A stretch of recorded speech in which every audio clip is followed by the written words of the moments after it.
வணக்கம் மக்களே. இது மாடி தோட்டத்தில் இருக்கிற செவ்வரளி செடி. இந்த இடத்துல ஒரு விஷயத்தை உங்களோட பகிர்ந்துக்கிறேன்னு நினைக்கிறேன். நிறைய பேர் சொல்லுவாங்க, வீடுகளில் அரளிப்பூ செடி வளர்க்கக்கூடாது. கொல்லைப்புறத்துலனாலும் சரி, முன்னாலனாலும் சரி, மாடி தோட்டத்துலனாலும் சரி, எங்கேயுமே வளர்க்கக்கூடாது. அது வீட்டுக்கு கெட்ட வைப்ரேஷனை ஏற்படுத்தும் அப்படின்னு சொல்லுவாங்க. இது முற்றிலும் தவறு. முதல்ல இந்த செவ்வரளியுடைய விசேஷம் என்னன்னு பார்த்துருவோம். சிவபெருமான் அவர் தலையிலேயே இந்த செவ்வரளி பூவைத்தான் சூடியிருப்பாராம். முருகப்பெருமானுக்கும் செவ்வாய்க்கிழமைகளில் இந்த செவ்வரளி மாலை சாத்தி அல்லது பூவை அர்ச்சனை பண்ணி நம்ம வேண்டின வரம் கிடைக்கும் அப்படிங்கிறதும் ஐதீகம். கிறிஸ்தவ மதத்தில் பார்த்தோன்னு சொன்னோன்னா, அந்தோனியருக்காக வேண்டி செவ்வாய்க்கிழமைகளில் இந்த செவ்வரளி பூவை தான் கொண்டு போய் கொடுக்குறோம். கோயில் வாசலில் போய் அரளிப்பூ கேட்டோன்னு சொன்னால் ஒரு 5, 10 பூவை எண்ணி இலையில வச்சு மடித்து கட்டி 5 ரூபா 10 ரூபா அப்படின்னு சொல்லி அதிக விலையை கொடுப்பாங்க. நம்மளும் பூ கிடைக்காத தட்டுப்பாட்டினால அதை அதிக விலை கொடுத்து வாங்கிட்டு போவோம். இப்படி நம்ம வீடுகளில் வளர்க்கும்போது நம்ம தேவைப்படும்போது இந்த பூவை பறிச்சுட்டு போகலாம். ஏன்னா இந்த பூ 1 நாள் 2 நாளில் வாடாது.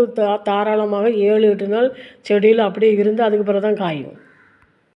இந்த செடியினுடைய ஸ்பெஷாலிட்டி என்னென்னு பார்த்தோன்னு சொன்னால், இதனுடைய இலைகள், பூக்கள், காய்கள் நச்சுத்தன்மை கொண்டது என்றாலும் காற்றில் இருக்கிற விஷத்தன்மை வாய்ந்த வாயுக்களான carbon dioxide, carbon monoxide போன்ற வாயுக்களை அதன்பால் ஈர்த்து காற்றை சுத்தப்படுத்தக்கூடிய தன்மை இந்த செடிக்கு உண்டு.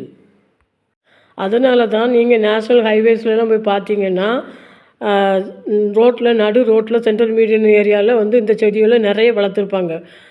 ஹைவேஸில் எப்போ பார்த்தாலும் வண்டி போகும், அதுலேருந்து கரும்புகை நிறைய வெளியேறி எல்லாமே நமக்கு தெரியும். இதனுடைய நல்ல குணத்தை முன்னிட்டு இந்த செடிகளை அங்கே வச்சு காற்றை மாசை கட்டுப்படுத்துகிறாங்க. அதே மாதிரி வீட்டில் இருக்கிற அசுத்த காற்றையும் சுத்தம் பண்ணி நமக்கு நல்ல காற்றை தானே தரும்.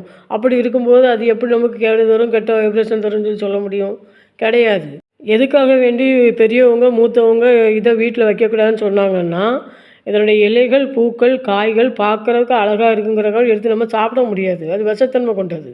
விவரம் தெரியாமல் சின்ன பிள்ளைகளோ இல்லை மற்றவங்களோ அதை எடுத்து உட்கொண்டால் உயிருக்கு ஆபத்தை விளைவிக்கும் என்பதனால்தான் பெரியவங்க இந்த செடியை வீட்டில் வளர்க்கக்கூடாது அப்படின்னு சொன்னாங்களே ஒழிஞ்சு வேறு எந்த காரணமும் கிடையாது. தாராளமாக வளர்க்கலாம்.